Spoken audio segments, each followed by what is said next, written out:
Good? We're good? Oh, awesome. All right. Calling the meeting to order at 6:11 p.m. Ayash, President Hall. Present. Elgame. Present. Obey. Present. Edvin Watson Ferris. We have quorum. Resolution 1 acceptance of agenda. Do I have a motion? Motion. Elgame. Do I have a second? Second. Obey. Resolve the Board of Ed does hereby accept and approve the agenda with any additions or deletions. Do you have any to add or delete? All right, all in favor? Aye. Any opposed? Motion carries 4 ayes, 3 absent. We're going to get into acknowledgements. So we have a really cool thing that happened here at HPS. The Secretary of State had sent out a competition so that to redesign the I Voted sticker. So you know when you vote, whether it's in mail or in person, you get I Voted sticker. And Secretary Benson had put out a competition to design a new sticker, and whatever design wins will be our new I Voted sticker. Well, guess what? In a statewide competition, a Hamtramck student, Tasneem Rahman, designed the winning sticker.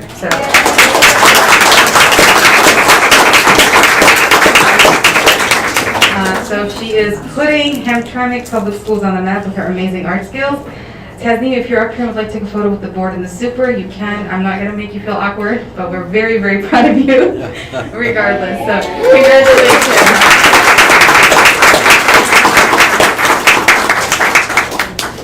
Thank you for entering the competition, and I look forward to wearing your sticker when I go vote. So, amazing. Thank you so much, Tasneem. All right. Does she want a photo?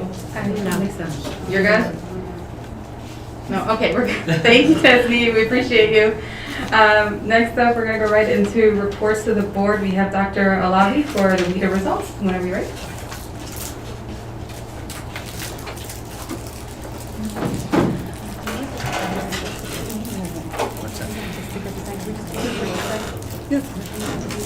Sorry, and then for anyone that's curious, I think we are going to post the sticker design on the website. So if you want to see it before Election Day, it'll be on our website for you to see, on our social.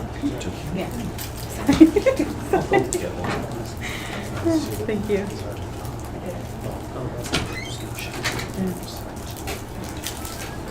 It's actually a very cute sticker. It's really nice. I like it. Isn't that adorable? Look at it. It's cute. It's not like boring. I know. I can't go in it. Really. Red is on. Good afternoon. Red is on. Yep. Sorry, good afternoon, everybody. Much better. We're going to report on our WIDA scores that were released to the public 2 weeks ago. But before we get to those reports, we wanted to share a little bit about our district and the multilingual learners. So who are our multilingual learners? They're those kids who are developing proficiency in multiple languages. So this is a term that's an asset-based approach. So we used to call them ESL, we called them LEP, we called them EL.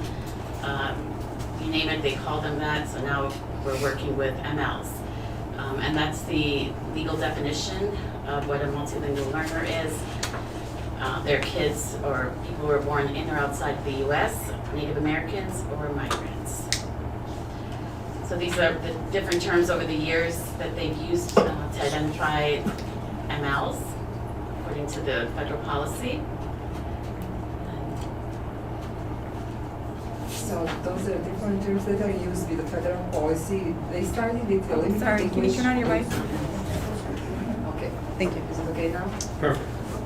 It's okay? If Can you get just closer maybe to it? get closer. Closer to you? Yeah. Oh, disconnected.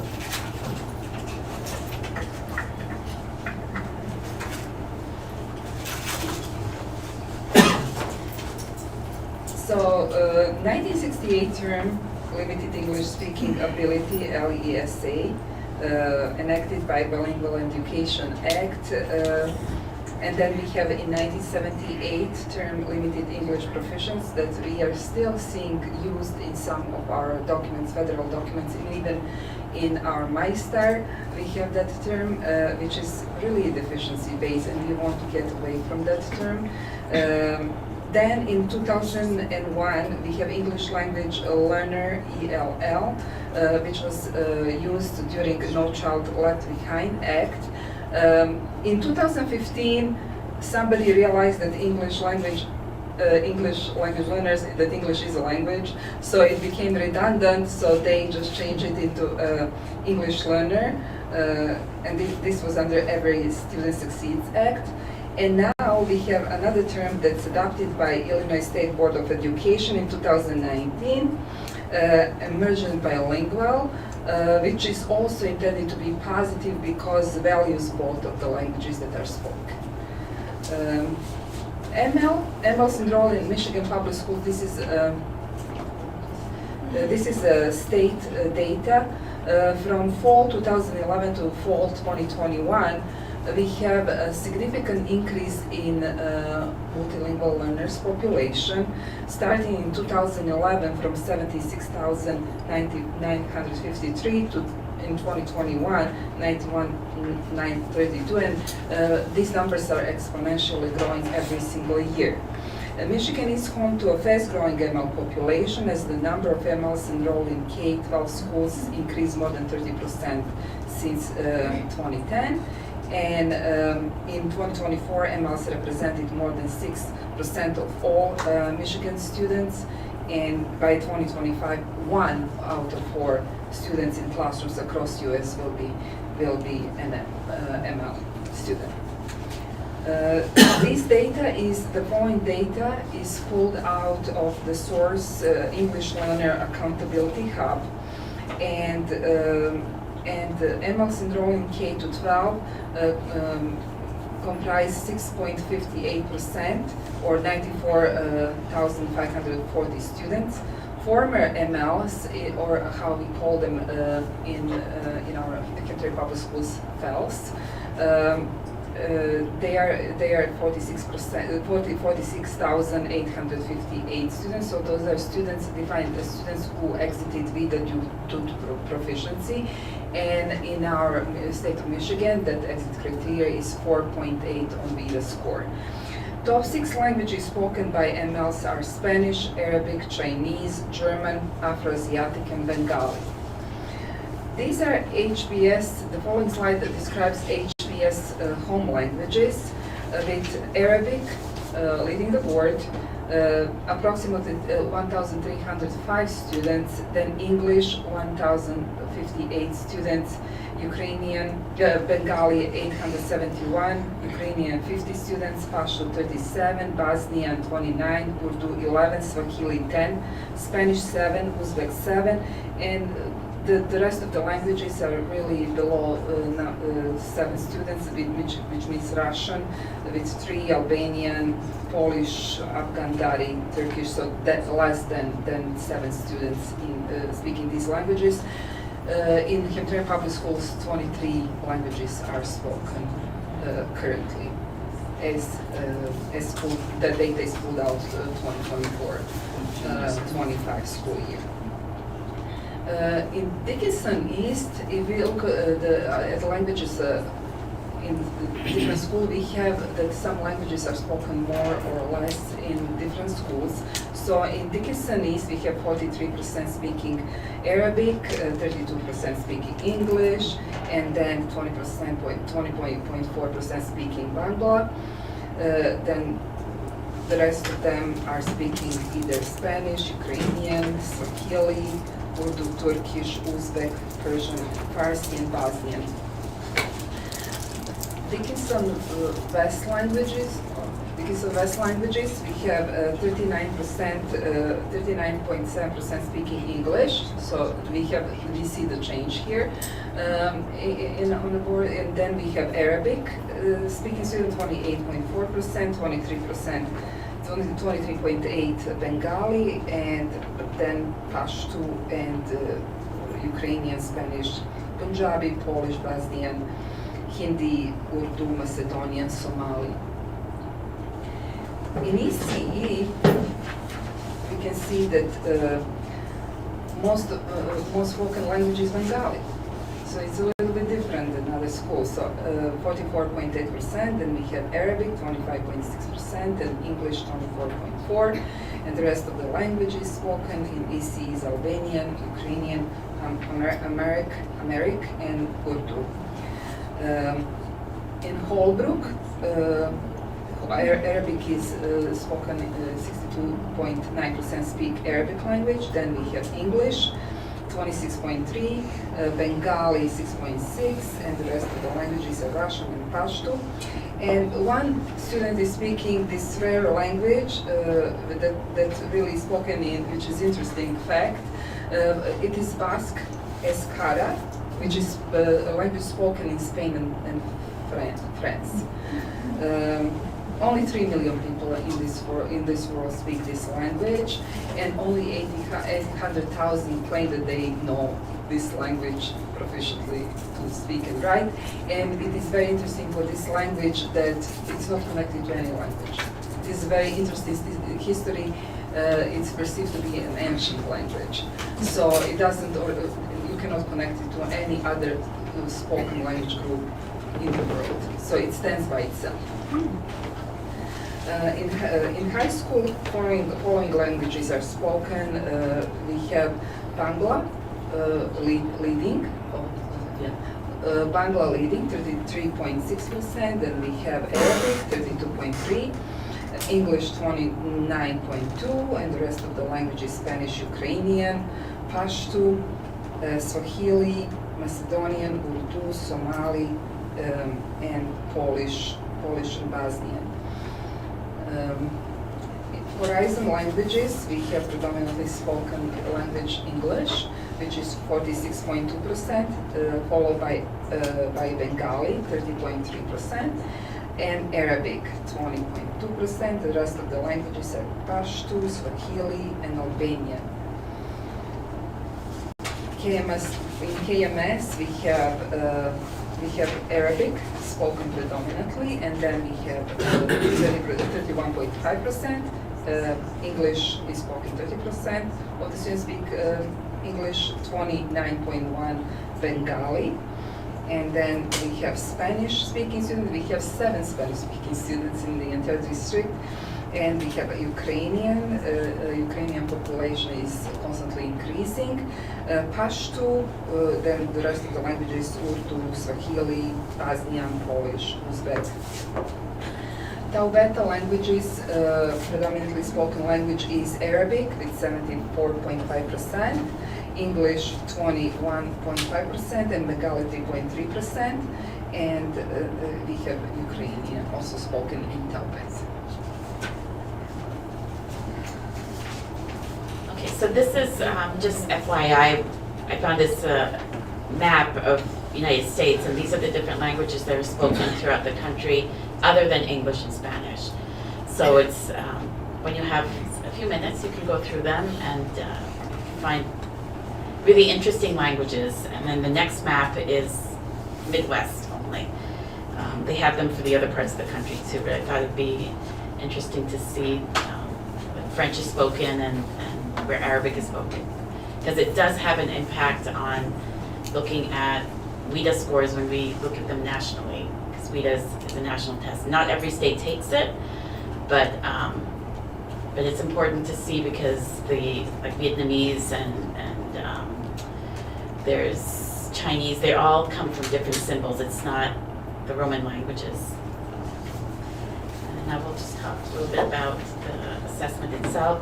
So the ML assessment is the WIDA test, and it assesses the children's level of English language proficiency in reading, writing, speaking, and listening. And this also includes students who receive special education services.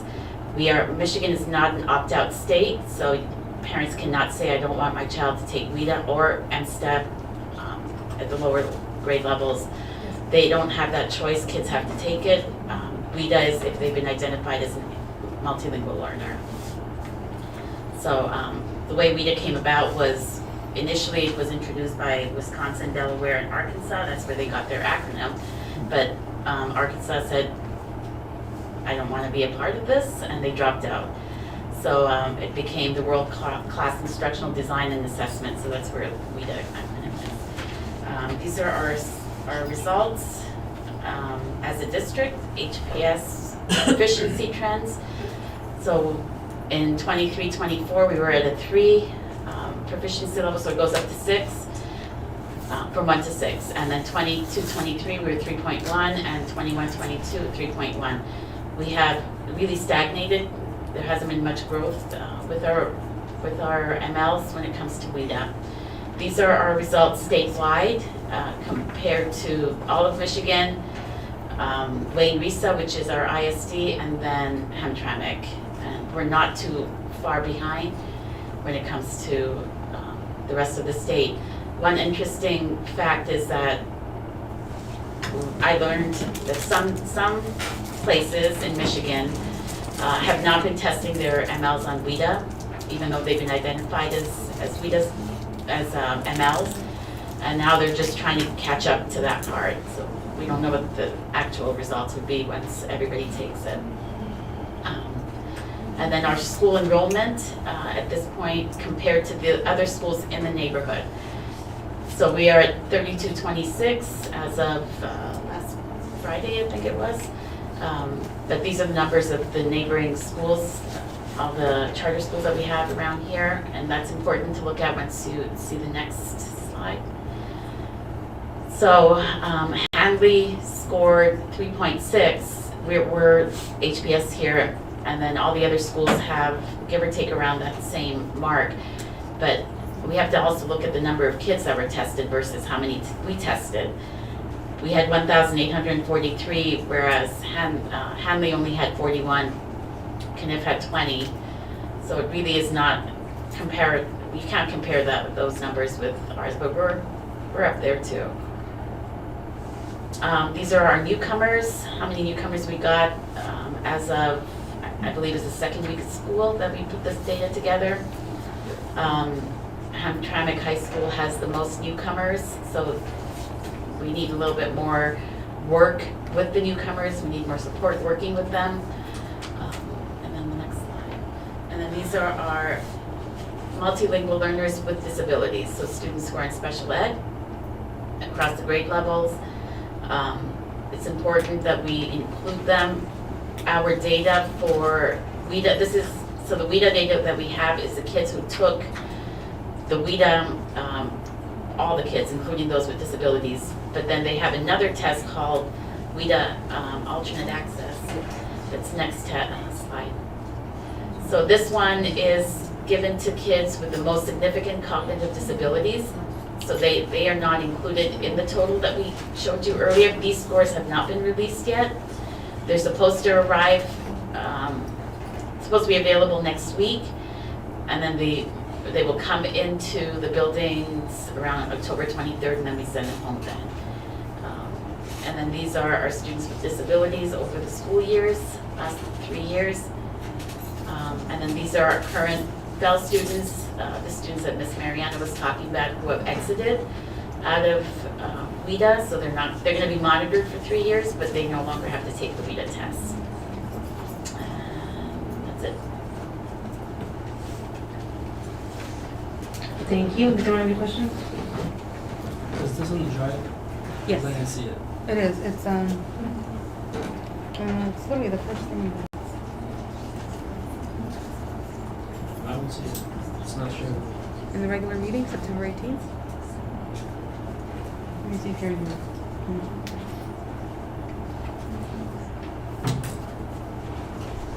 It's a PDF file. Let me see your laptop. The only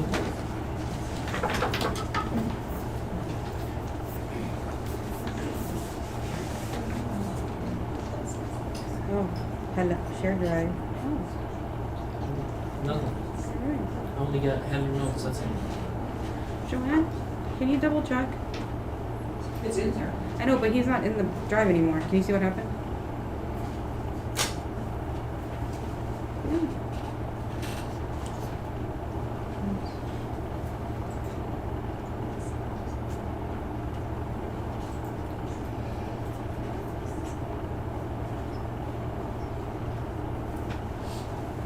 Yeah, he's not in there. Can you add him in there, Joanne?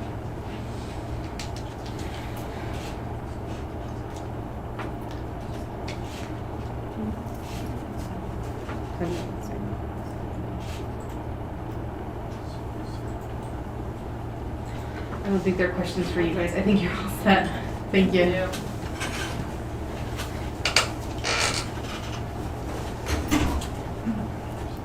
course, huh? Ever? It's the only thing they've been sharing with me. It's just correct. Jeez. Yeah.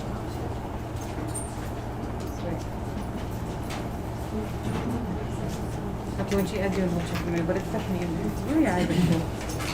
Let's see. So I told you I didn't see one.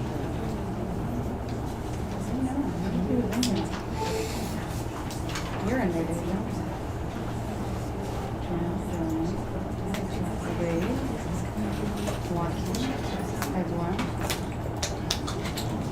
Yeah, Joanne, can you add Ferris and Alpine? They're the only two that are on there.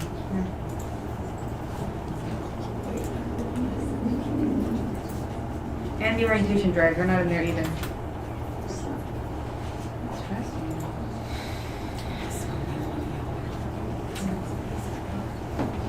Yeah, but I'm sorry, it is in there. Did you have any questions for them though, or no? No, I just wanted to review it later. Hello, Because they okay. were going super. Yeah, I'm sorry.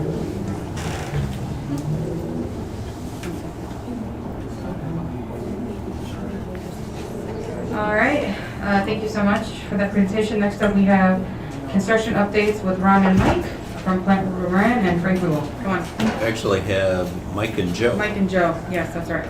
both from Frank Wiggle. Frank Wiggle, come on up.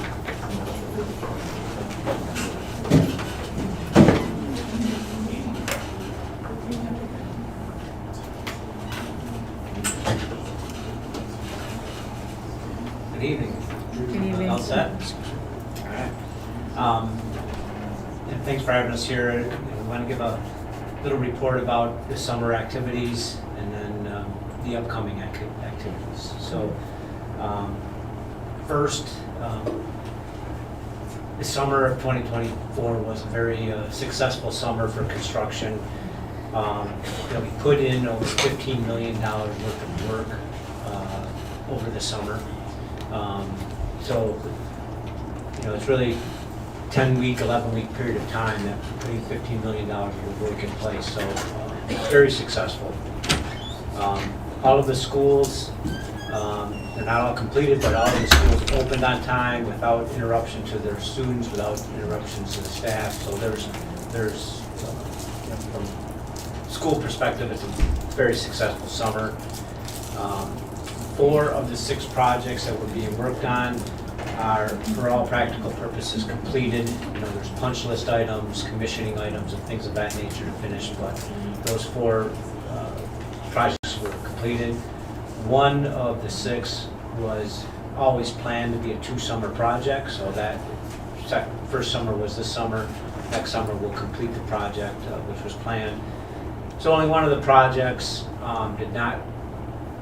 was not fully completed as scheduled. That's the window project at Dickinson East.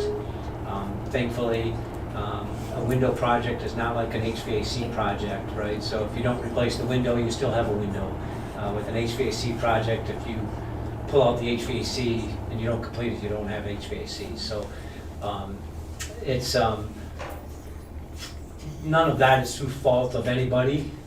The realities were that building had a lot of issues from past construction activities, design.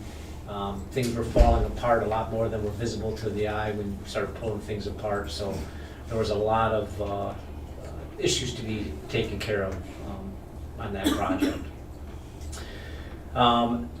The success is really about everybody working together well, and I think we had a good group of trade contractors, the administration here at Hamtramck Schools, the architects, the principals, the staff at the schools were all very, helpful. Came up with solutions and worked together to make this a success. I'd really like to, commend the high school and Dickinson East staff. We started at the high school early, worked with the principals there. People had to move classrooms and stuff in order to make sure that we could get this work completed. Dickinson East has been doing that at the end of the summer to make sure we can keep things happening there and get their new windows in and so forth. So they've been very cooperative, very helpful, and very understanding of where, the amount of work that's to be done and so forth. So that's worked good. it's important to note that the amount of work was one thing, but none of it was really easy work either. There was an awful lot of things to do, to coordinate, to make sure it happened. But even more so, these buildings are very old. They're very unpredictable. There's a lot of challenges working in a 100-year-old building that you don't see every day. And people came together. And because of those older buildings, there's bumps in the road, things of that nature, but again, people worked hard to come up with solutions. People worked hard to keep things on track, make adjustments so that these things could be completed versus sitting back and, saying, what are you gonna do? And then just, leading to failures across the board. And that did not happen. So to everybody, we're, thankful for all that effort and time and effort put into it. Bottom line, we work in a number of school districts throughout the Metro Detroit area. This one was a great success compared to some of the others. There was a lot of work accomplished. It was enjoyable for us to work here, and I think the trade contractors here were top notch and did a really nice job. So it was a good project to work on. So in general, I'd like to say thanks letting us be a part of that. And I'm going to turn it over to Joe so he can give you maybe some specifics on what is remaining to be done at these 2024 summer projects. So let's just start with the high school. So we had all the windows installed. Just finished up right before school started. There's some small remaining areas of some paint, and then about half of the window shades to be installed, which we're doing on afternoons and will be completed very, very soon. But overall, the school began on time without any impact to students. So overall, it's a success. Moving on to Kosciuszko Middle School, the HVAC project. All of our equipment is now started up and running. Joe, before moving forward, did you say all the windows were installed in the high school? Yes, I still see them out there working. Yeah, so they're just wrapping up some exterior caulking in the joints between the windows, and then there's some exterior trim that has to go on. But all the glass is in. I actually seen some windows put after the school started. Yes, as of now. Oh, as of now? Yes. Okay. Yeah. Like you said before school started. No. Okay, just wanted to clarify that. Yep. Moving on to Kosciuszko Middle School. As of now, all the equipment is started up and running. And again, that was another project we were able to complete without any impact to school. And we do have some remaining punch list items and some state inspections. Moving on to Holbrook HVAC. At this point in time, again, all the equipment is started up and running. And like the other two buildings, school began on time without any impact to students. We are continuing to work on some punch list items and some commissioning items as well. I'd like to make a statement about the inspections. So the inspection process, basically, the state of Michigan has to give an approval for schools to open. So there's an inspection process. You have to be to certain levels before the state will allow occupancy. So even though there's final inspections that's still to be done, most of that, all of the life safety issues, all of the operations are approved. There's other miscellaneous things that they look for that, to final sign off, like final balancing and commissioning and those types of things. So all the schools were inspected before school opened and were given approval by the state fire marshal, state building officials. Okay. When you say all equipment is up and running, you're talking about the HVAC equipment, like heating and cooling is working? Correct. And then you keep saying punch line items? Punch Punch list. list. Punch list? It's the things to finish out. We'll give you, so a punch list, maybe there's like for example, your HVAC units in the classrooms, Mhm. there's trims that have to be put on now. There's caulking that Joe was talking about with the windows at the high school, so when things are substantially complete, you go through and you make a list of all of those little items that are not completed yet. And so that list is called a punch list, and that's what's being worked on right now. Mike, So, you'd probably call it like a to-do list. Yeah. So- Or an Do you guys- incomplete list, it's Yeah. right, it's a list of incomplete items, but most of them are, you know, little Not patchy. cosmetic, potentially. Do you guys have an estimated completion date for these? Yeah, I mean, punch list is going well. We've For been each taking- school? For each school, if you can give it to me. Yeah, so we could start with the high school. We've been completing work on the afternoons. So we're thinking within the next 2 months, we should be in a good spot, have majority of the shades installed, all of them probably. Then we'll be probably just doing some touch-up paint following that. But all that work's been going on at the afternoons, following the school dismissal, so it does not impact students. How's the project at Holbrook, sorry, with the kitchen? Is that complete? Well, let's back up for a second. In those 6 projects we were talking about, the Holbrook kitchen was a project before we got started, and so that we can talk about that, but it's not one of the projects that we're talking about now, because that was a separate contractual thing. We were really not involved in that project. We were brought in just to kind of do some consulting with that, and we're helping out now, but that project is a animal of itself. We'll get into that in a second, if that's okay. Jim, can you add the punch list items to our board report this week? Or Yeah, next week? sure. Thank you. Yeah. Okay, so we left off with Holbrook, you said all equipment is up and running, punch list items, and then what was after that? We go Kazusko Middle School. Oh, we already did KMS, yeah. Oh, do you want the details of each The- item? Got it here. The Hello. deadline, target completion date, if you Yeah. can give me that. Yeah, so So we right can now, follow up. yeah, in the afternoons, we're just balancing equipment, so making sure that airflow is coming out correctly in all spots.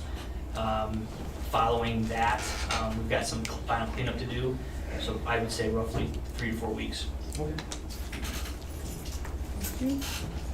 Holbrook. Yeah, moving on to Holbrook HVAC, that's in the same phase as Kazusko. So we're balancing on the weekends, finalizing some controls with the equipment, and that'll be, again, 3 to 4 weeks. And then the last project is Dickinson East. So again, due to some of the existing building conditions, the majority of the windows are installed, but the remaining windows, we're working to install some during the day in unoccupied classrooms. We're also doing several on the weekends and in afternoons. And then there will be a few that will be installed next summer. What's a few? I think it's roughly 6 areas. 6 areas, like how many windows you're talking about? It'd be, there's 2 stairwells, one, that building has 4 sets of stairs on it. So 2 of the stairwells, because, obviously the stairwells are occupied all day long, every day type of thing. So there's 2 stairwells that will not be done, 2 classrooms that will not be done, and, 4 classrooms, sorry, that will not be done. So that's 6 openings, basically. And those will be done next summer, they're scheduled. And all of these things have been discussed with the principal, the staff there, because winter's coming. I mean, we could keep doing this, and there's room for them to rotate, but with the winter coming, it just seems better to wait until spring or summer than to force it, to happen in the inclement weather. Were these ESSER dollars, Jim? Yes. And so we're still good to spend them even if they're doing the next summer? Or the money has been spent? Well, we'll talk about that after they go through the next year's projects. Okay. Any more questions on this summer's projects? So there's another project we did, was the locker room project.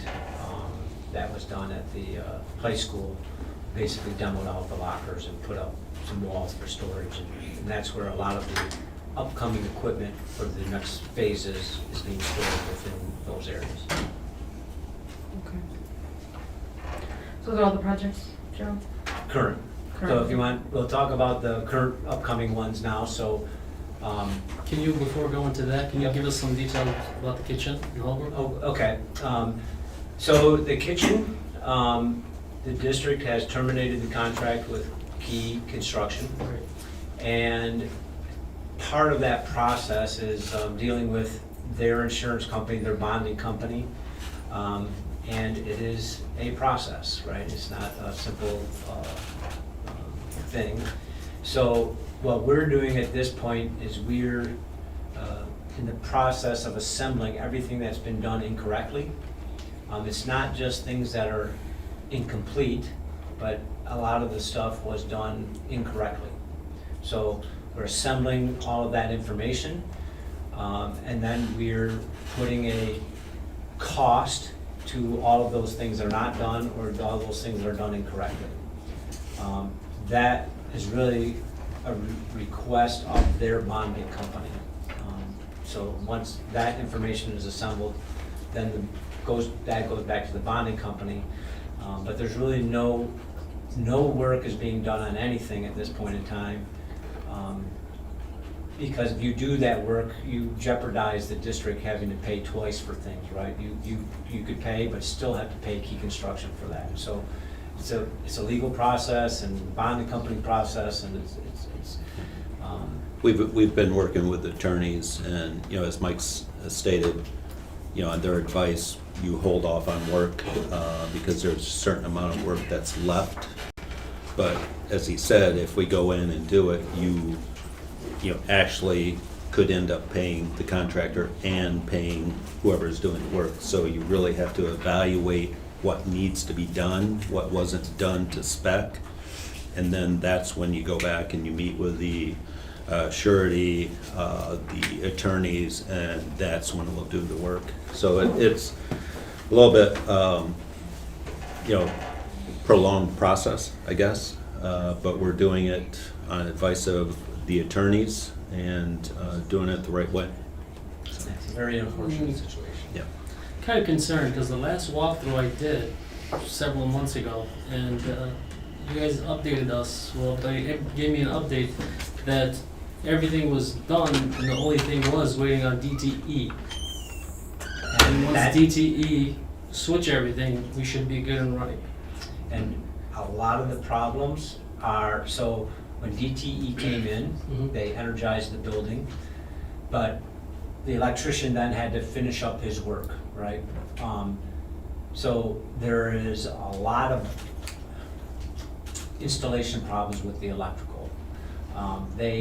So there was no power turned on prior to that because of, you know, there was no power from DTE. There was no inspections because the electrical inspector wasn't gonna inspect all those things until that happened. So the majority of all of the issues that we're talking about are electrically related. There's a few like roofing items that the manufacturer of the roofing system has to approve things and give a warranty, and they've done that. But when you walk on the roof, which was during the punch list period of time when the architect went and did the punch list, they named a bunch of things that, hey, this is not done on the roof, this is not done here. The kitchen was never put into operation because the DTE power was not there. And so once the DTE power came, now all kinds of issues have arisen in the kitchen. Not the serving area, but the kitchen. And Mike, you talked about the inspection process. How many electrical inspections have been performed there and failed? Many, I don't know. I will tell you that the last inspection, the electrical inspector would not finish his inspection because he said things were just not right. Okay, I have a He did question. not finish it. So you started talking about, who was the broker? Is that the person or the entity? Bonding company. Bonding, okay. So is there any other type of like safety net or protection we have as a district from Key Construction? Because we are not falling behind on a project because of their bad work. Shouldn't they pay us for the delay? Well, that's what we're working through. And then normally what will happen is if you have a bonding company, like Mike had stated, we're going through figuring out what work needs to be completed. That's when you go back to the bonding company and say, this is what needs to be done, and then they will contract somebody else. The bonding company will pay that contractor. So if we do the work ourselves before we go through that process, we could end up paying twice. The bonding company will never pay for it if they haven't approved it first. And so, and then at the same time, Key can come back after you to pay them, even though they didn't do the work. You know, so it's a legal process that you have to go through once the bonding company is involved. And the bonding company is there to protect you, but they also are there to protect themselves, right? They're not just writing checks every day just because people ask. Right, but do you guys know what the typical timeline would be? Or our timeline at least? What are we looking at? We're hoping to have everything, so some of the inspections that have to be done electrically, we have to turn power off to the building, which we don't want to do now while school's in operation, right? So those things we're talking about now, trying to figure out how the best way to go about doing that. We just can't, you know, shut down the power and go through this inspection process so we can determine everything that's wrong. Because panels have to be opened, things of that nature that you can't open with the power on. So we're trying to work with the district, the attorneys, the bonding company, trying to say, hey, how do we get this moving? I'm not sure anybody can give you an answer on timing. We'd love it to just be over with. It's not something, you know, we don't even want to, it's not fun for anybody to be involved with. And so it just, maybe at some point here we'll get 80% of the information that the bonding company needs, and they'll let us do 80% of the stuff, which will be the majority of the issues, right? And then there may be some things that are really acceptable, but they're not done the way per plans and specifications, but they're acceptable as they are done. And that's part of our list, so that the bonding company, the district will say, okay, we'll accept it as this, but the district gets this much money back, right? They don't have to pay for that work because it wasn't completed properly. So there's a lot of different things happening all at once, but we're trying to work through the process. Any other questions? Disappointed. No, that's fair, we are disappointed. Yeah, it's an ugly situation. Yeah. So take a few minutes to talk about the upcoming projects. You know, we have one at the Conan Building. We're doing some renovations at the Conan Building that has started now. Should be done probably within 4 to 6 weeks. So it's really cosmetics, right? It's some painting and flooring and, you know, a little bit of modifications to millwork and new sinks and things. The second project, we kind of mentioned the Dickinson East window project, the stuff that project is going to continue now through mid to end of November. There's a plan put together that's been discussed with the staff and the principals there to coordinate the work up and through that time. We could continue at that time, but we're going to stop just because of the weather, and then the things that aren't done at that time, which should be those 6 openings that I talked about, will be pushed till next summer, and those will just start as soon as school is out. And you know, I don't know how many openings altogether there are there, but 6 out of all of them, it's not going to take long next summer to finish up the windows. The second project is the Dickinson East the third project is the Dickinson East HVAC project. We're in good shape on that project from the standpoint that we've already started conversations with with DTE. Equipment should all be manufactured and delivered in November, for November. Some of it's already showing up. So the idea is everything will be ready to go this winter. The contractors will be getting into the school, looking at, you know, routing and things of that nature to make sure that we don't have any problems. If there are problems, we'll resolve them before we start work in the summer. And then, similar to what happened at Kazusko this year or the Holbrook HVAC, that work should all be completed next summer. We may start a little bit early, doing some things after hours, that kind of thing, just, you know, prep work to make sure that it goes well and is finished at the end of the summer at Dickinson East. Mhm. The last project is the high school HVAC project. There was an equipment purchase that was approved back, I don't know, May or June of this year. So the equipment has been ordered. Some of it's starting to arrive. All of it should be here, available come November-ish timeframe as well. The installation, the repairs, the electrical, mechanical, there's a big power upgrade needed at the high school as well. Those bids are due tomorrow, Thursday afternoon. So we'll have the bids tomorrow. Our game plan is to have a contract recommendation to you no later than Wednesday of next week. And the hope is that we can get that approved, you know, right away, maybe by the 30th if possible. Jim, I don't want to speak for you there, but that once that's approved, then we will, you know, hire the contractors to do that work at the high school. The key is that the high school systems are so large, the building's so big, there's so much work to be done there. There is no way possible to do it in one summer. No way possible. So we have to split the work up into 2 summers.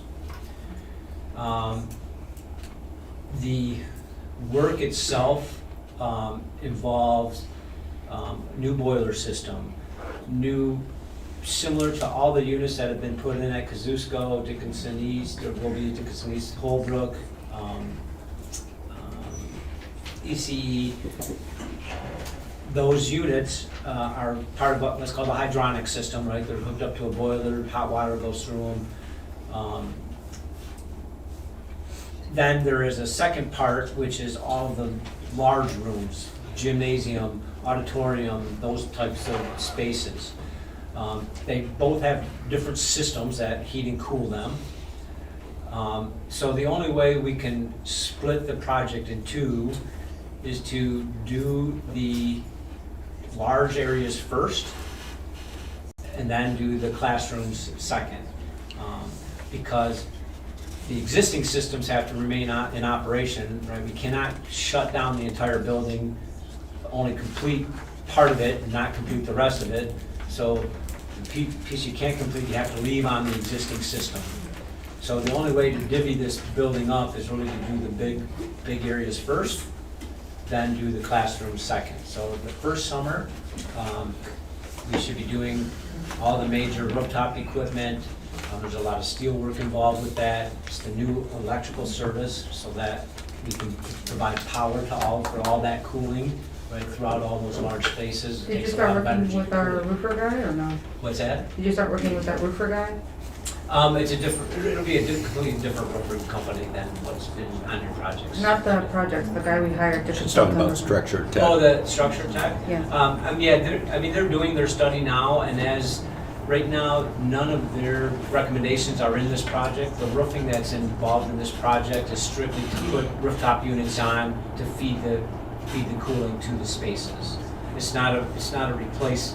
Even if you replace the roofs now, you'd have to do this roofing work to put new rooftop units, to put new heating and cooling units on the roof. So, Is that rain or is that vents? Why is it so That's the loud? best. Yeah, it's Sounds just like turning rain. in. Oh, gosh, okay. but the final details of all of this are not ironed out yet. We want to get the contractors on board so we can really get down into nitty gritty on how to best approach all this work. But it is a lot of work. Basically the hot water system has to repipe that entire building. There's tunnels down in the basement. There's chases through the building. There's catwalks up above the 3rd floor and in the hallways of the 2nd floor. There's a lot of work to change out these systems. So we're going to you know, the building will be unusable basically for 2 summers. There's just no way, you know, because we're gonna tear it apart to do what we can do, get it back together, and then the following summer, we gotta tear different parts of it all apart.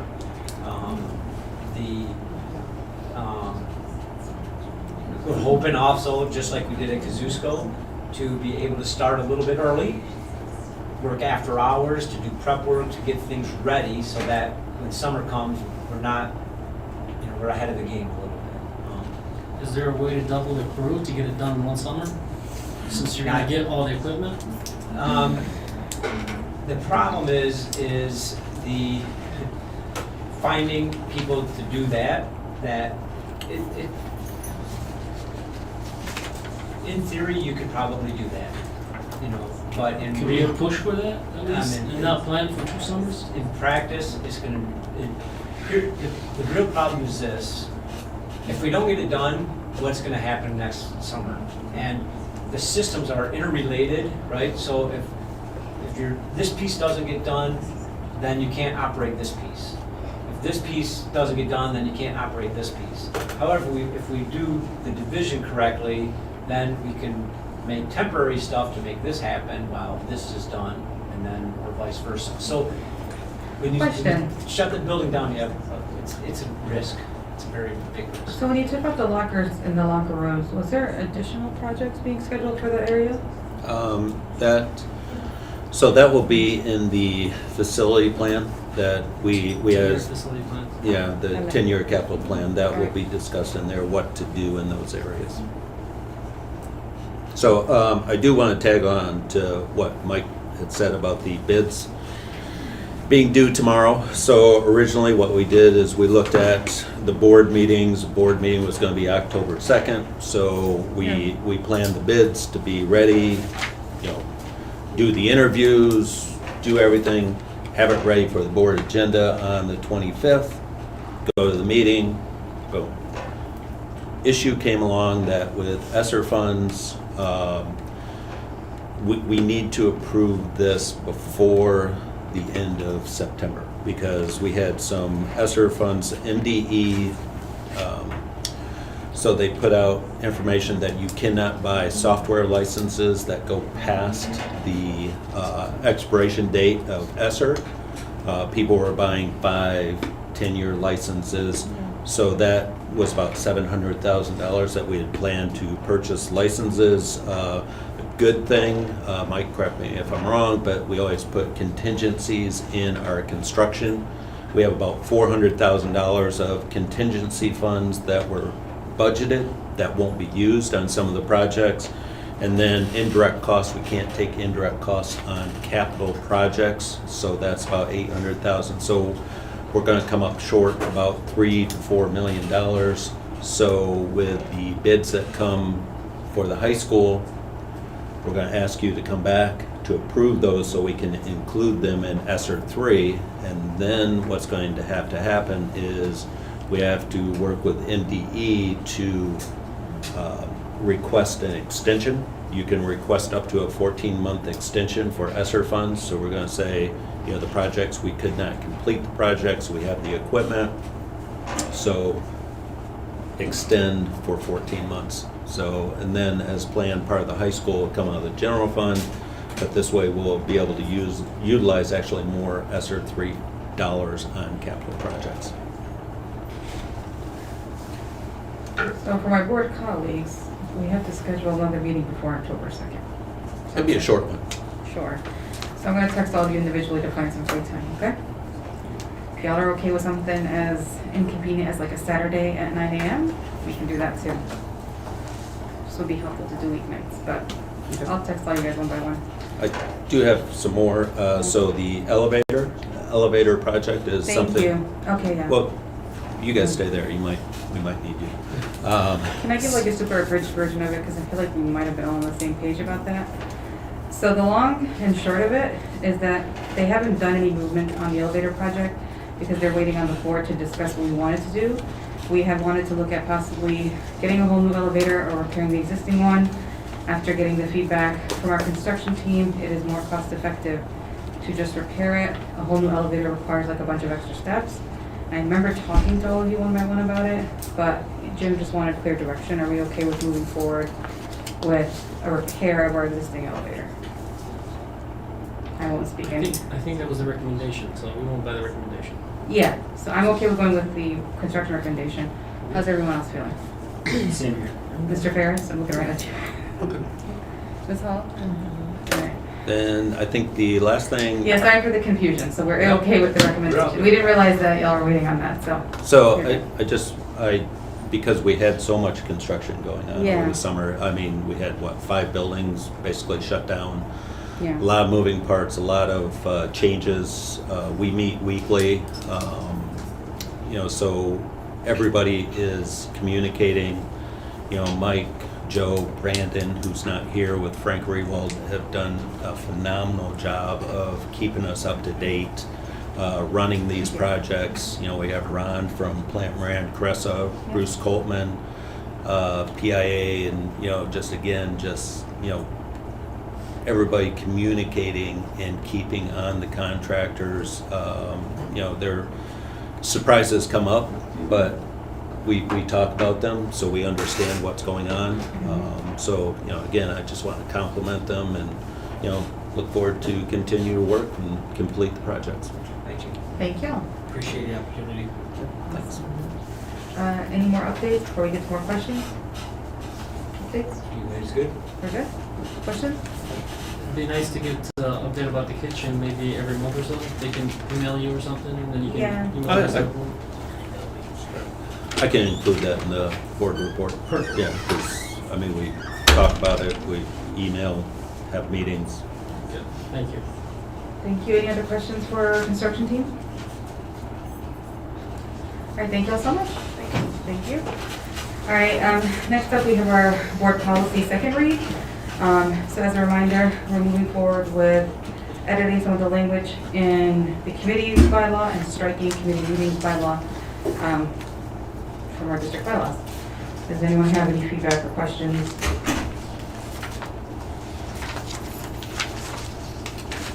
All right, moving on to action items, resolution 2, appointment of MASB delegate. Do I have a motion? Motion. Algahan, do I have a second? Ferris. Resolve the Board of Ed does hereby appoint blank as a delegate to MASB's delegate assembly and blank as an alternate. So this is a meeting that happens in the fall during the most inconvenient time, I ain't gonna lie, y'all. And you have to go up to Lansing to vote on behalf of HPS on the bylaws that MASB works on. So I'm on that bylaws committee for MASB, so they do send it out in advance, you guys can review it. But the delegate would have to go in person to Lansing. Joanne, what's the day, November? It's November something. And then it's like 7 o'clock, so it gives you enough time to drive up to Lansing. It starts Thursday, October 24th. October, that's what I said, October 24th. So it starts October 24th, it starts at 7 o'clock. So if you get off work at 5, just head straight up there, hour and a half with traffic. It starts October 24th on Sunday, November? No, sorry, not November, October. October, sorry. Yeah, I'm sorry, that's on me. October 24th. Okay, Thursday. Yeah, it is a weeknight, yeah. So it's Thursday, October 24th at 7 p.m. Okay. The delegate would go represent HPS, and our district has picked an alternate. In case our delegate can't go for whatever reason, you get sick, you get caught up in something, you have someone as a backup. So who is interested in being nominated? I'll volunteer to go up there. Thank you, Mr. Vice President. Who would like to be his alternate? Hey, Ms. Hall. I was going to say, do you want to be the alternate to Ms. Algahan as our MASB delegate? Sure. Thank you, Madam Secretary. Wonderful. So now, we resolve the Hamtramck Board of Ed does hereby appoint VP Algahan as a delegate to the MASB and Delegates Assembly, and Madam Secretary Hall as our alternate. Do we have any discussion? Thank you both for volunteering to do this. How do you vote? Ferris? Obey? Algahan? Aye. Hall? Aye. Thank you. I resolution passes 5 ayes, 2 absent. Thank you all so much for volunteering. Resolution 3, adoption of board bylaws and policies. Do I have a motion? Motion. I heard Algahan and Ferris? Yes. Yes, okay. Motion by Algahan, seconded by Ferris.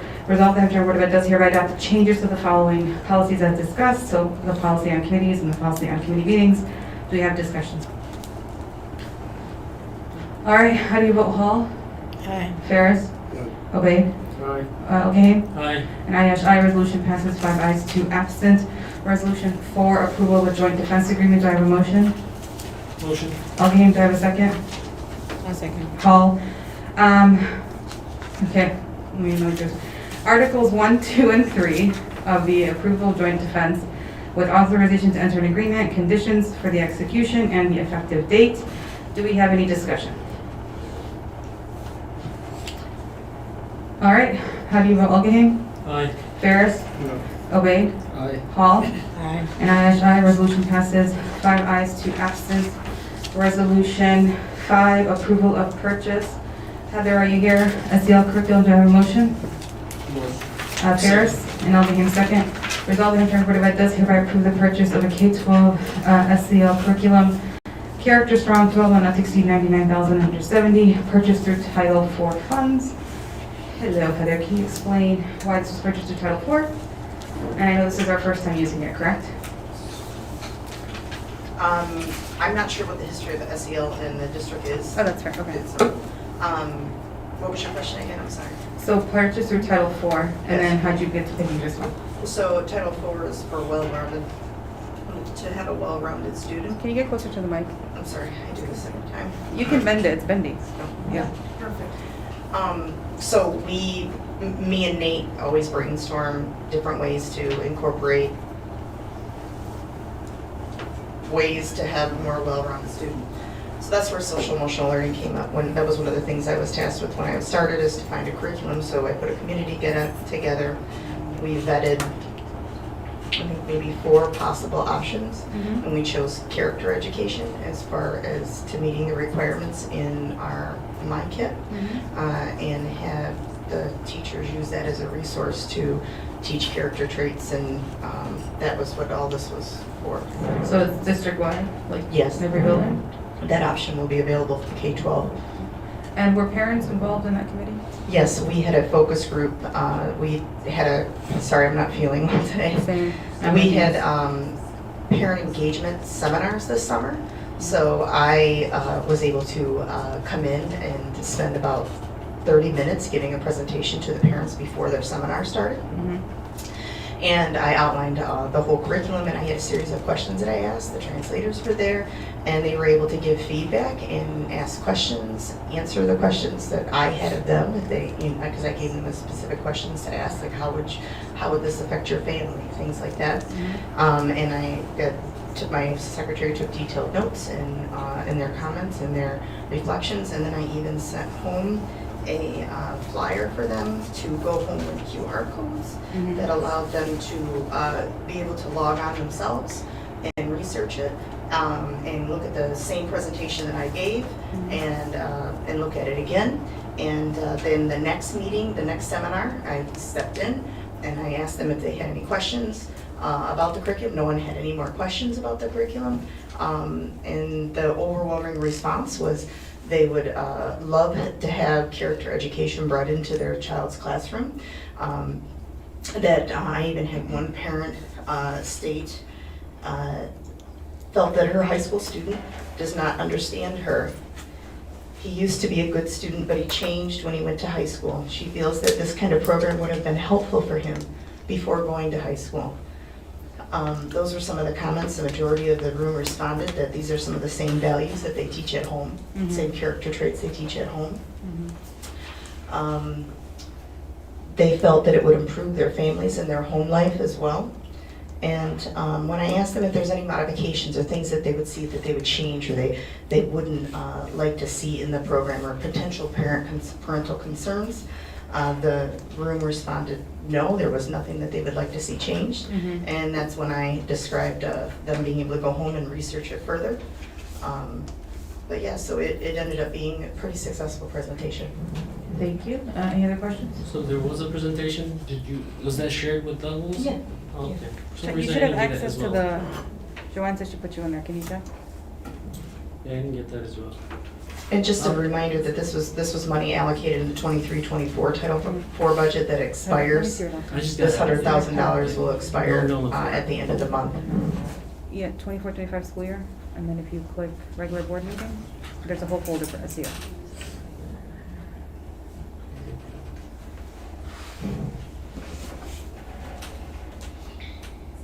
And then I have another question. So is this just for one school year, the cost of this curriculum? The initial purchase is for 1 year, and then there's like a renewal amount How that will renew. I haven't looked, this has been ongoing for so long, I don't even have that number at the top of my head, but it won't cost $100,000 every year when you renew the curriculum. This is the initial purchase and the initial rollout. It comes with professional learning that help teach the teachers how to utilize the curriculum, so that's all included. You don't need that in the next rollout. There's no coaching that needs to happen in order to roll out something new. So after that, it's just a renewal price that we would include in Title IV every year to have it paid for. And it's a hard copy or? No, it's a digital curriculum, so it's something, for example, that an elementary teacher might have a morning meeting and she has her littles on the carpet and she might have a smart board up, and they might be discussing the character trait of trust, and there might be something that she shows or an activity that she uses through her smart board, that she do the activity digitally and online. What's your favorite character trait that's being taught in this curriculum? I don't think I have a favorite. I didn't really identify a favorite. I always use trust as my first one, but I think empathy is probably my second favorite, because I think all children, according to the data that we collected, need to really hone in on that skill to empathize with their fellow student. We have students who come from all kinds of cultures and home lives and family lives that I think sometimes it's difficult for students to understand their neighbor or their student sitting next to them. And these are the conversations that they'll have around character traits. Joanne, can you reshare board meetings? They still don't have access. They got board member info now, but not board meetings. You're still missing a folder, I'm sorry. Well, that was a good example. Do we have any other discussion for the curriculum? You know what, switch with me. This is my laptop, go through it. Sorry, any other questions for Heather on this particular curriculum? For me. Thank you. Take my laptop, so you're good. All right. If there's no other questions, how do you vote, Hall? Can we wait? Oh, yeah, Get this I'm sorry. real quick, Yeah. if you don't mind? No, yeah, of course.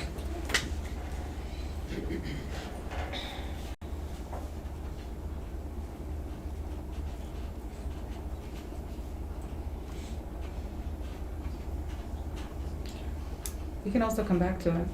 Can we come back to it? Yeah, we'll come back to it, Heather. So, we'll go to resolution 6, approval of purchase for the Pearson curriculum. Do I have a motion? Motion. I heard Ferris, do I have a second? Second. Obey, resolved that Hamtramck Board of Ed does hereby approve the purchase of Pearson Concacs on training online curriculum and teaching staff for VLI program from Pearson to not to exceed $170,150, purchased through the general fund. Is this a Heather question? Patrick. Patrick, hi, come on up, Patrick.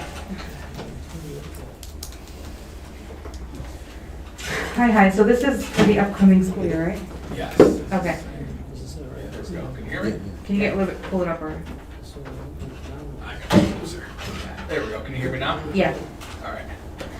Okay, so for the VLI curriculum, this is just for the upcoming school year? Yes. So there's been kind of a lot of confusion with it. Like, not the curriculum, the VLI program level R. So what does this curriculum provide?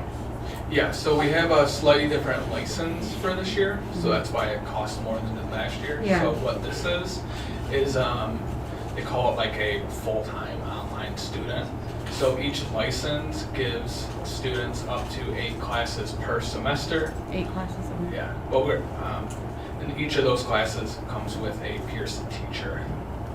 Okay, and what grades are we running the program through for the upcoming, or this year? What are we running it for? We have 6 through 12. 6 through 12? Yeah. And do you have our enrollment off the top of your head? Yeah, we have 50 students. 50 students between 6 through 12? Yeah, but the majority of them are high school. Okay, Like good. I think it's like 39 or 40 of those 50 are all high school students. Okay, and so you said this curriculum is going to provide the teaching staff from Pearson? Yes. Okay. So, I don't need that. All right. So then what about our teaching staff overall? Our teachers, the Hamtramck teachers that were in the program are now in-person teachers. 3 of them are at the 2 of them are at the high school. 1 is at Holbrook, and actually one of our VLI teachers is an instructional coach now. Okay.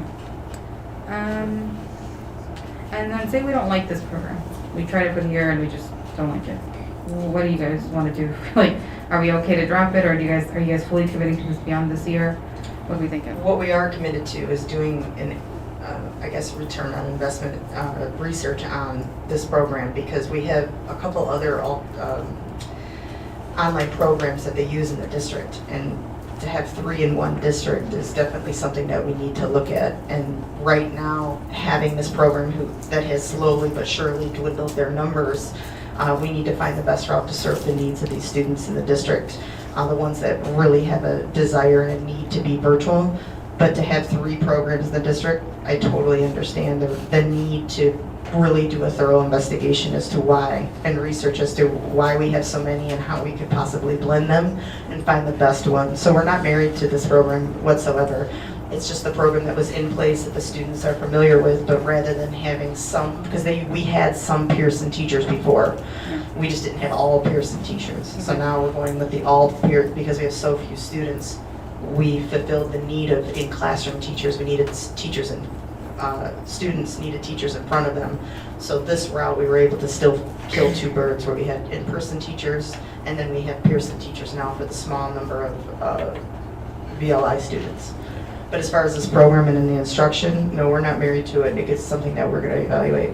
Yeah, what Heather is talking about, we're going to go through training. It's called Academic Return on Investment, and there's, I believe we have about 12 staff that are going to go through this. And what you do is you look at a program academically, cost-wise, and then also you get a return per student.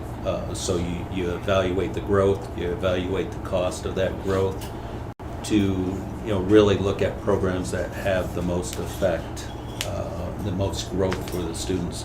So that's what we're starting this year, and the first thing that we're looking at was VLI, the online program, to really determine which of those 3 programs has the most effect or impact, I guess. Got it. Any other questions about the Pearson curriculum?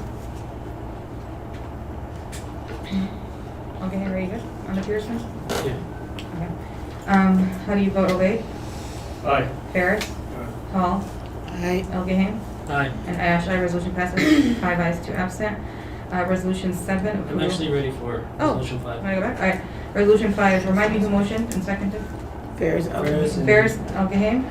Resolved that the Board of Ed does hereby approve the purchase of K-12 SEL curriculum, Character Strong, total amount to exceed $99,970.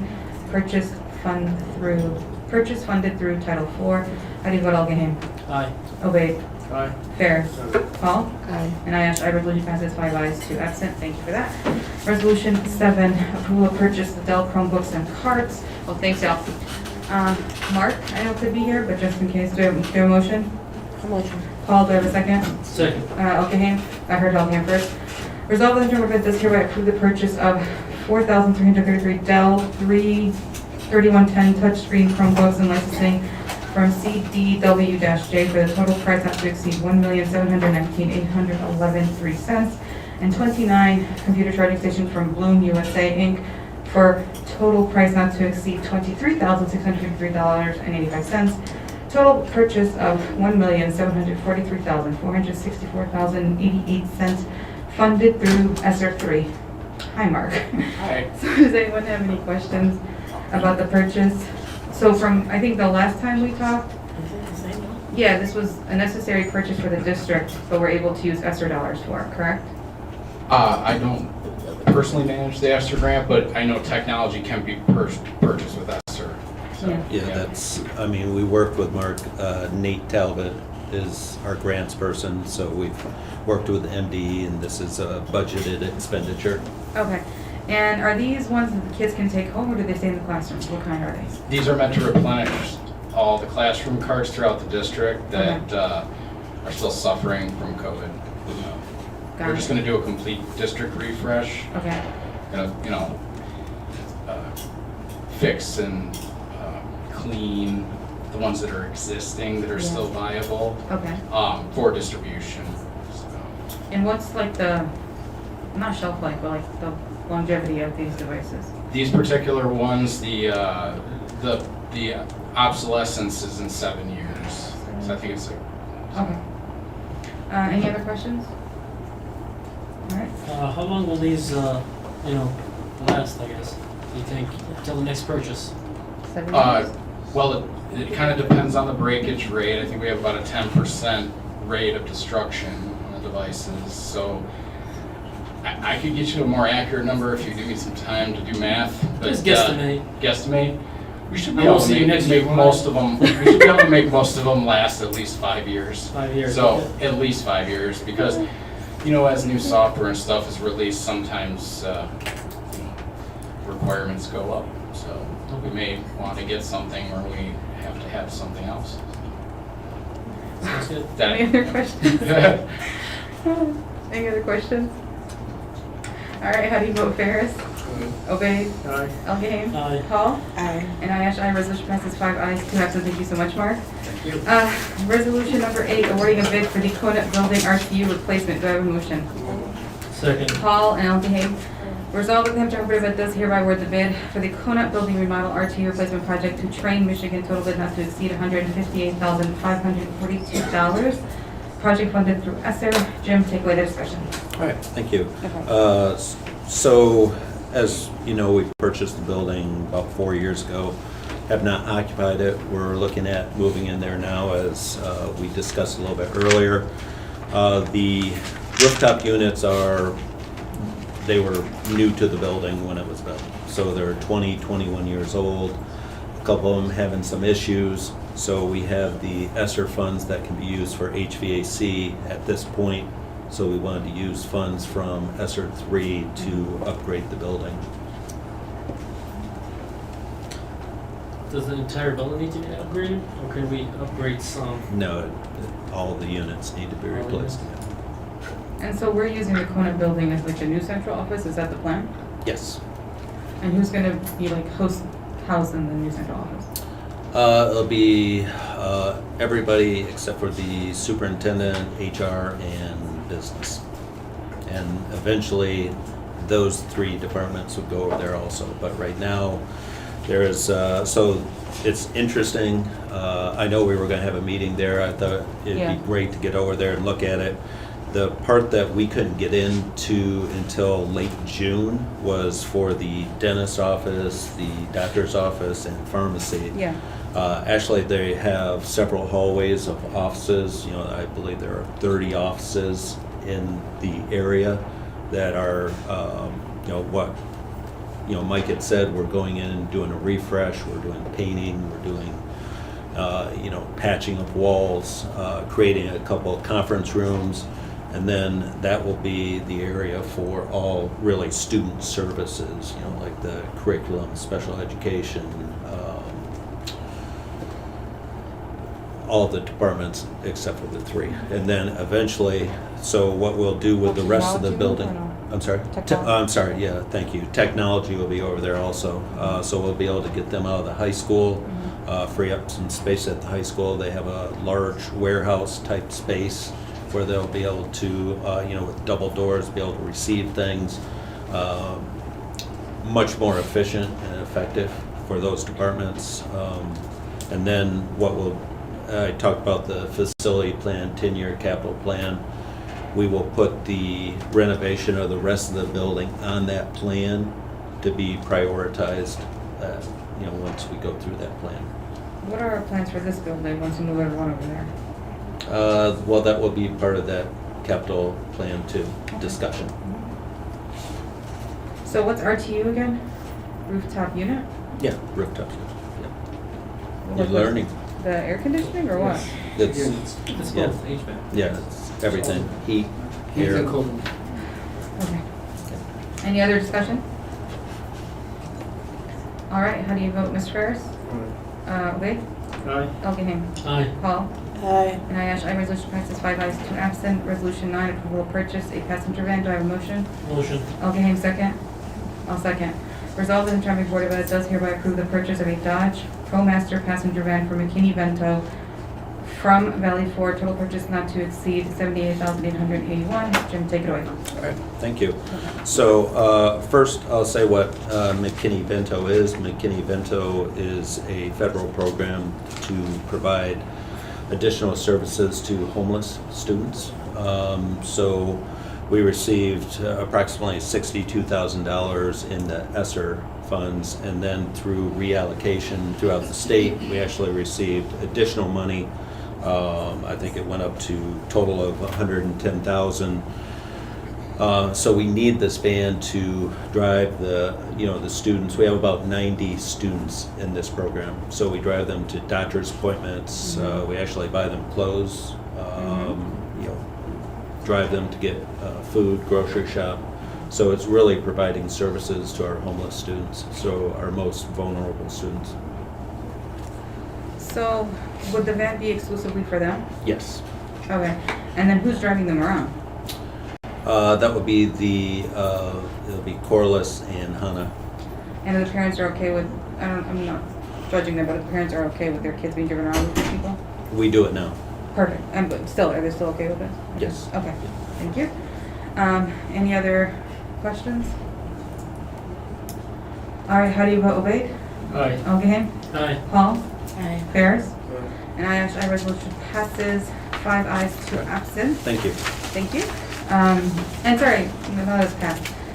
Is it already here, or how soon can we have access to this van? No, we have to get it approved first, but it is in stock. Yeah. So we will be able to pick it up. I don't know the exact delivery date, but I'm imagining the next couple of weeks. Oh, okay, nice. All right, thanks. All right, resolution number 10, approval of consent. Do I have a motion? Packard Hall, I think Ferris, right? Sorry, I'll hand them first. Hall. Ferris. Yeah, sorry. Motion by Hall, seconded by Ferris. Resolve the Board of Ed does approve the following items under the consent, which includes approval of some minutes, quite a few employments. Employments and minutes. There's no field trips on here. All in favor? Aye. Any opposed? Motion carries 5 ayes, 2 absent. Thank you. Next up, we have our board calendar updates. So Jim had just discussed we're going to have to add a second meeting in September, so I'll reach out to all of you to check for availability. But for our regularly scheduled meetings, our next regular is the first Wednesday in October, which is October 2nd. And then our November one is November 6th. It's right after Election Day. So I just want to make sure, are we all available for the October 2nd? As it stands. Do we need to change it? What are we looking at? No, available. Okay.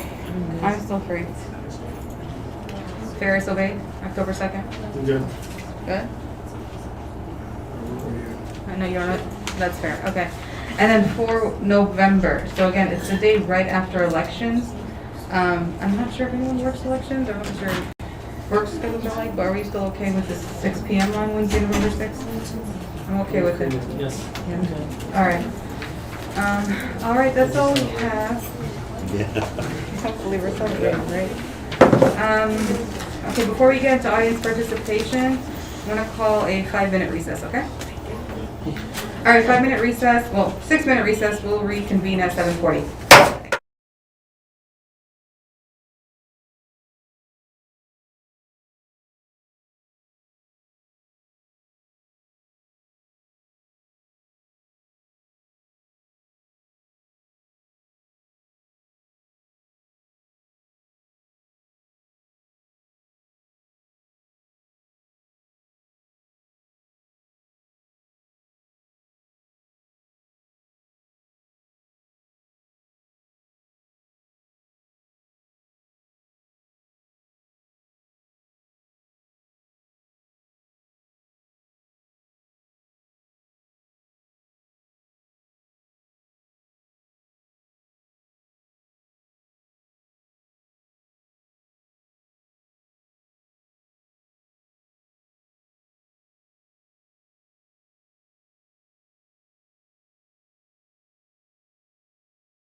This for citizens to address any questions or comments to the board. The board will listen to take comments and questions and advice may not respond at this time. The presiding officer will refer questions to the super for research and response.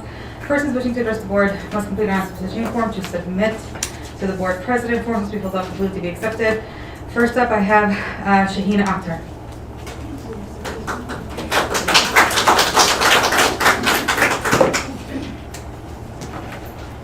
I'm just supporting my favorite para. Your favorite. Good evening, everybody. Hopefully you can hear me. Good evening. My name is Shaheen Akhtar. I'm a paraprofessional at Dickinson West Elementary School. I have been working for the district for 7 years. I am speaking on behalf of all the paras around the district. I am very devastated by the way we are being treated. We put so much effort and energy into our jobs. We take it very seriously. We work with students from the very start of the year, students who aren't registered yet for an IEP. We work with ASD students, students that hit, bite, scream, and that are runners. We do the most for all students. I would like to understand why the third party is receiving way higher pay than we are. So how would that feel if this was one of you guys? We are very underpaid staff and looked down on. The way we are treated is very unprofessional. Thank you. Thank you so much. Next up, I have Miss Evie. Miss Evie.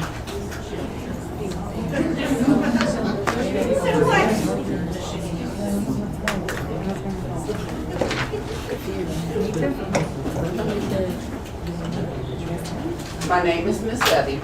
I'm from Dickinson West. That was my partner. And I'm just going to piggyback on what she just said. I don't know if you all knew that these people were being hired. It's not right. It's not fair. We do the same job as they do. Some of us have been here for a long time. And if you knew, you should be ashamed of yourself for letting it happen. Thank you. Next up, I have Josh Hankenschett. Josh Hankenschett.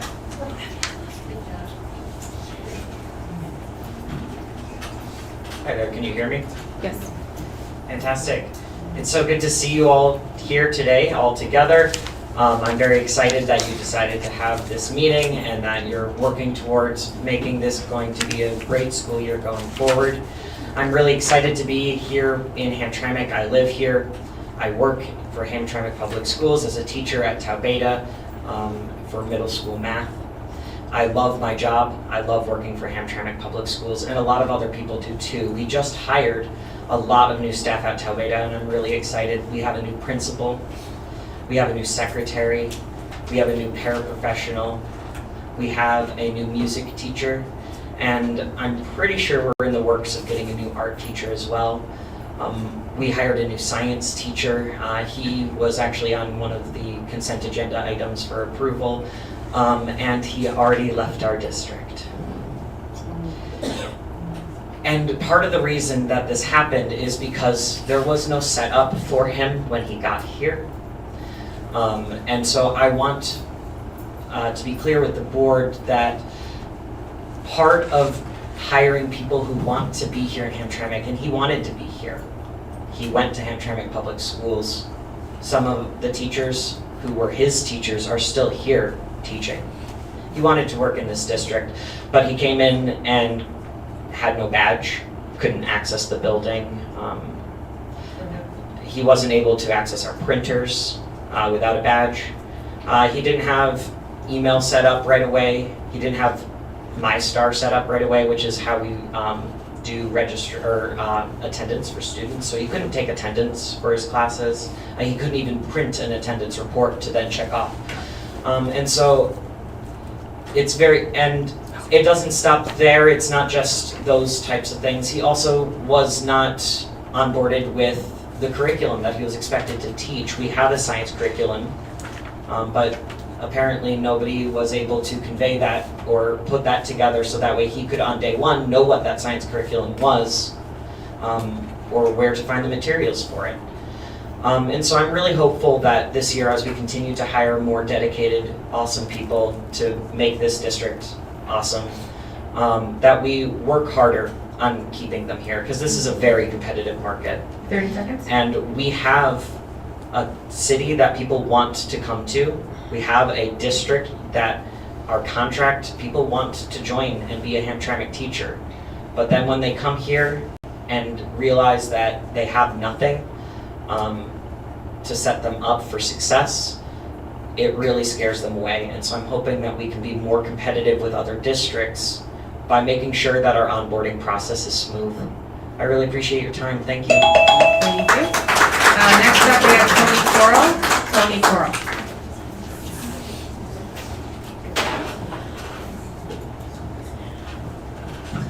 My name is Tony Coral. I want to fill in some of the gaps to understand what is going on, why our paraprofessionals bravely came out here today. We have discovered that there are contract paraprofessionals who work for a third party. They do not work directly for the district. They are making $27 an hour. Our top pairs are making around $20 an hour. According to the contract I've seen, the district is paying that company, because they're going to make a profit, $55 an hour. According to a conversation I was just having while you had your break, one of those paraprofessionals who works for this third-party company told our paraprofessionals that they're getting paid for 40 hours a week. We don't work 40 hours a week. If for some reason they work over that, which I can't imagine how that happens, they get overtime. We can't do that to our staff. We also, there's been a lot of fumbles this year. The science teacher, we just lost at Taubeta, lasted 2 days. The district communicates to the staff that, hey, we need you to do these training modules. There's about 4 or 5 hours of them. Maybe you can work on some of them at home if you want. Like we're not already working at home. So, if we want to retain teachers, if we want to improve morale, we need to do better. We've had a turnover rate in the last 4 years that is devastating. I did a little math. I know I teach English. I did the math.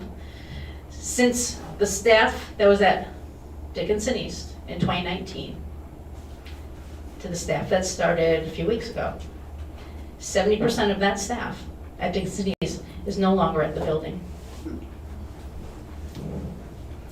We can't sustain that. The level of anger I've heard about all the little fumbles, they add up.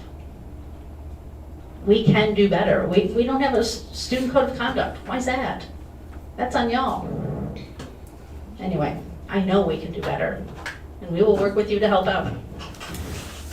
Thank you. Next up, Bill Aldrich. Bill Aldrich.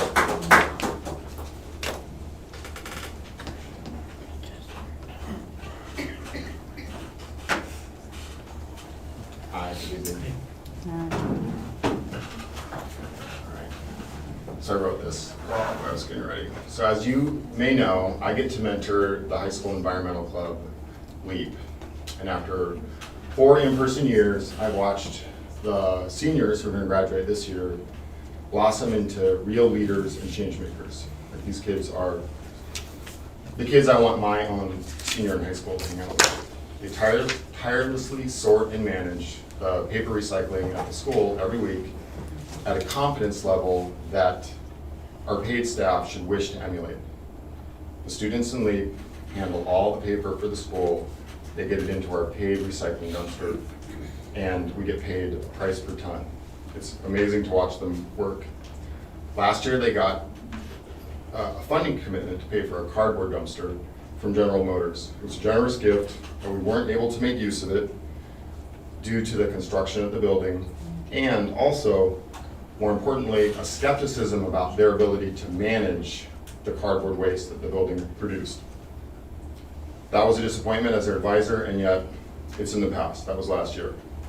This year, because of a change of the companies that offer recycling, we have a better opportunity to recycle mixed use, cardboard, plastic, metal, at a very reasonable rate, $100 a month. Several different sponsors have offered to pay that price for the recycling dumpster. Staff members have also offered to move their cars off-site to house that 8-yard dumpster. The building leaders and the district leaders know that this is a possibility and have said it might be possible in the future. We're not ready yet because of the construction, and we're not sure your students can handle it. I'm here to ask, oh, that's great, it went away. Well, I can just swing it. I'm here to ask you to support it this year, because what that would mean for the seniors who are going to graduate, for them to make a request of adults, hey, we want to do the right thing with recycling, we work really hard, can you give us this dumpster? For you to say yes to this would present them with the chance to feel like they have agency. They're real change makers. As their advisor, as their teacher, that's what I want for them. I want for them to feel successful. And that the adults who control their future are listening to them. So you have a really easy option to put a little pressure on our building leader and on our district leader to say, yeah, you know what, we can swing it, an 8-yard dumpster, staff will park off-site, let's do this thing for the kids. I know they're gonna come to you and ask you as students. I'm asking you now as the adult to pave the way for their request so that you can hear it and possibly give them the chance for success. Thank you. Next up, Christina Gerstacker.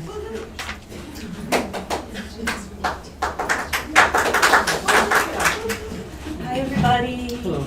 I just want to say thank you. I had some visitors come by my classroom today. So I had a knock on the door, and one of my students goes, oh my gosh, there's a bunch of teachers outside. And I was like, okay, that's all right. So I opened the door, and it was my administrator, Miss Banks. Mr. Larson came to visit, Mr. Alvahim, Mr. Bruce, who's not here. You guys know me, I've been here before, and I say the same thing every time I'm here. Please, we want a nice, clean school for these students to come into. When you feel good about your environment, you're gonna feel good about your learning. And they came into my classroom. Ms. Banks was also there yesterday with Mr. Shackelford. They took pictures, they listened. The kids thought it was really neat that people from central office and from the board were coming in. One of my favorite comments was, he's Yemeni. I said, yes, he's Yemeni too. You know, they thought it was cool when they connect with you guys like that. And they said, do you think they'll come back? So I'm asking you to come back. I've asked for a few years, and this is the first time in a long time I've had anyone visit my classroom. So thank you, please come back, and we hope to see some great changes in the look and the cleanliness of Dickinson West. Thanks. Thank you. And last but not least, Angel Chen.